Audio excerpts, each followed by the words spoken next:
I'll show you some sorting options in Word. We'll start out with the table. So select your table, then go to the Layout tab on the ribbon, go over to Sort, and if you don't want the first row to be included in the sort, click My List Has a Header Row. Then click on the drop down, and in this case I want to sort by color first, and then if they have the same color, then I want to sort by the vehicle, and if they have the same vehicle, then I want to sort by price. Choose OK, and it's quickly sorted your table.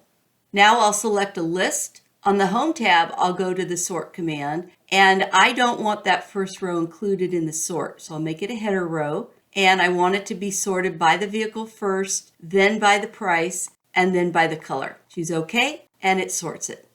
I'll select these paragraphs, go back to the Sort command on the Home tab, and I don't have any header row on this one. I'll choose Paragraphs, choose OK, and they're sorted.